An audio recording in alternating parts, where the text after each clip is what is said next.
За баярлалаа. Ирэх 5 жилийн үндсэн чиглэлийн тухай ярилцж байна.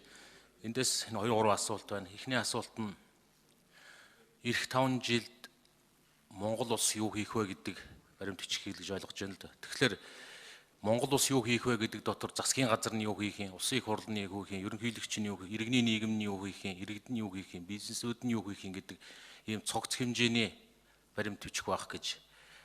Тэгээд энэ одоо энэ үндсэн чиглэлийг харахаар ерөөсөө 99% биш 100% засгийн газар юу хийх вэ гэдэг асуудал энд байгаа шиг байна. Бусад байгууллагууд сая тэр Монгол улсын чинь Монгол улс гэдэг чинь ганцхан засгийн газрын бүтэц төрийн алба бас биш шүү дээ. Тэгэхээр бусад байгууллагууд нь юу хийх вэ? Тэр бизнесүүдэд, иргэдэд ямар боломжуудыг нь өгж байгаа. Үндсэн чиглэлийн баримт бичих юм чинь засгийн газар энэ хэсгийг хийн, энэ бол мөрийн хөтөлбөр дээр илүү тодорхой байна. А бусад хэсгүүд ийм зүйл хийнэ гэдэг том баримт бичгийн хүрээнд энийг ойлгох ёстой байсан юм шүү. Яг одоо бол засгийн газрын хийх ажил мөрийн хөтөлбөрөөр орж иж байгаа. Үндсэн чиглэл нь дахиад 100% засгийн газрын ажил. Бусдын оролцоо, бусдад боломж олгосон хэсэг маань хаана байна вэ? Эсвэл би ойлголтын зөрүүтэй байна уу? Энэн дээр нь хариулт өгөөч. Хоёрдугаарт нь үндсэн чиглэл дээр нэлээд олон ажлуудаар бас хөрөх төвшин олон зүйлүүдийг тавьсан байна л да. Тэгчээд эдийн засаг бол хамгийн чухал асуудал гэж бид нэр угаасаа л ярьсаар л ирсэн. Гэтэл эдийн засгийн яг үндсэн чухал асуудал, эдийн засгийн гол хэмжүүр чинь өөрөө явсаар бүтээмж гэдэг нэг үгэн дээр л очдог. Бүтээмж өсчөөж, орлого өсдөг, өрсөлдөх чадвар нэмэгддэг, цалин хөлсөө өөх боломж бололцоо дээшилдэг. Гэтэл энийг том баримт бичих, баахан олон баримт бичих ярьчаад тэг бүтээмжийн тухай ганц ч үг өгүүлбэр хамгийн гол нь бүтээмжийн тухай хүрх төвшин гэдэг тэнд тоо энэ дэр байхгүй байх шиг байх юм. Тэгэхээр энийн дээр таны хариулт өгөөч. Энэ бүтээмж гэж энэ дэр би олж үзэхгүй байна. Эсвэл бүтээмж дээр Монгол улсын өнөөдөр бүтээмжээрээ ямар байдгийг, бүтээмж хэдээс хэд болохоор бусад салбаруудаа яах гэдэг дээр бас нэг ойлголт авмаар байна. Тэр маань энийн дээр байвал бусад бараг бүх үзүүлэлтийн суур тэндээс гарах байсан болов уу гэж бодож байна. За тэгээ 3 дугаарт нь цаг байгаа учраас нэг асуулт бас нэмээд асуучих. Одоо энэ үндсэн чиглэл чинь 20-с 25 онд 5 жилээр хэрэгжих юм байна. Энэ жил эхний жил учраас засгийн газрын мөрийн хөтөлбөртөөгөө цуг хилцэгдээд арай өмнөх нь хилцэгдээд ах шиг байна. Үндсэн чиглэлээ батлаад дараа нь мөрийн хөтөлбөр батлах юм байна.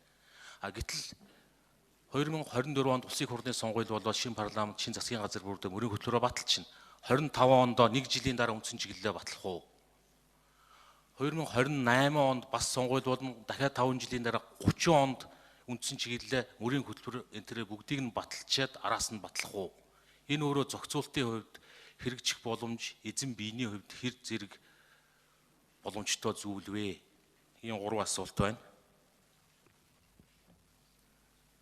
Оюутан сайд асуултанд хариулна.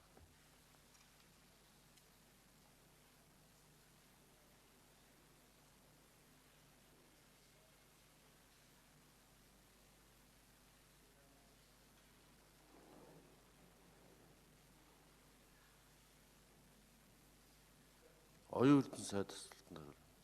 Зөвтгөл гишүүн дууссан. За баярлалаа. Гишүүний асуултанд хариулъя.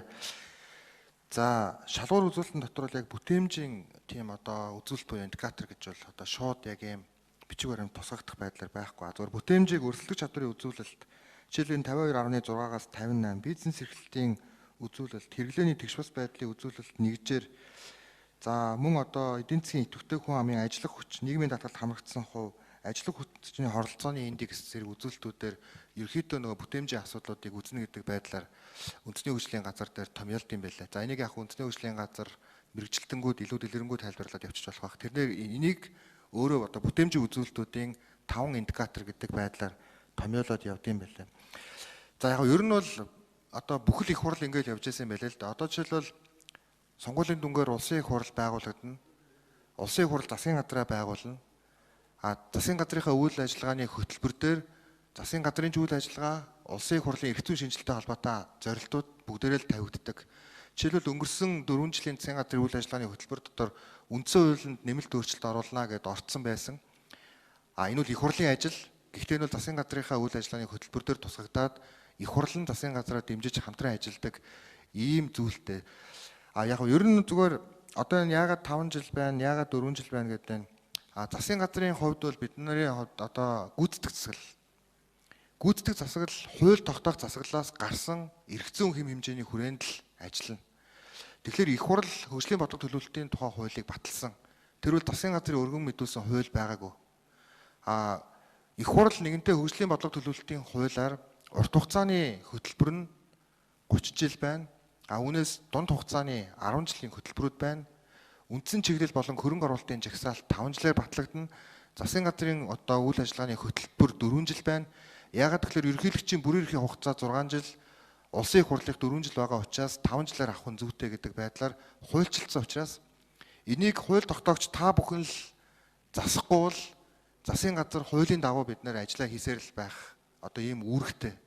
Тэгэхээр та бас энийг илүү одоо их хурлын гишүүнийхээ хувьд бас ярилцаад ингээд цаашдаа яг энэ одоо зүйлүүдээр магадгүй илүү одоо шүүмжлэлтэй өнцгөөс харна гэдгийг бол би бас их зөв зүйл гэж боддог. Ягаад гэвэл энэ таны чих ажил бас байж магадгүй.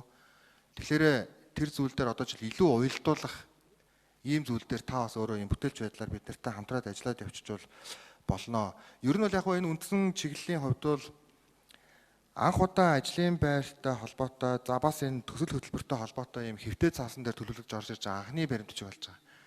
Урд нь бол зүгээр ерөнхийдөө боловсролын чанар хүртээмжийг дээшлүүлэхэд анхаарна гэдэг иймэрхүү байдлаар л үндсэн чиглэлд орж ирдэг. Та бүх өмнөх үндсэн чиглэлүүдийг аваад энэ жилийн үндсэн чиглэлдээ тулгаж үзвэл нилээдгүй тийм дэвшилттэй байдал руу оруулах гэж байгаа оролдлого юм а гэдгийг ойлгоно.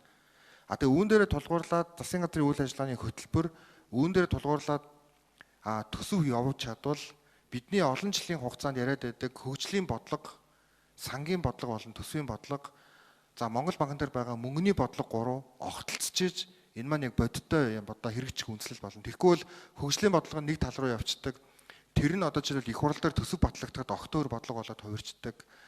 За Монгол банк нь болохоор их хурлын харьяа байгууллага гэдэг утгаараа ч юм уу мөнгөний бодлогоо уяхгүй ингээд яваад байснаас болж өмнөх одоо бас мөрийн хөтөлбөрүүдийн зорилтууд хэрэгжээгүй байх юм үндсэн шалтгаан үүссэн байт юм байлаа.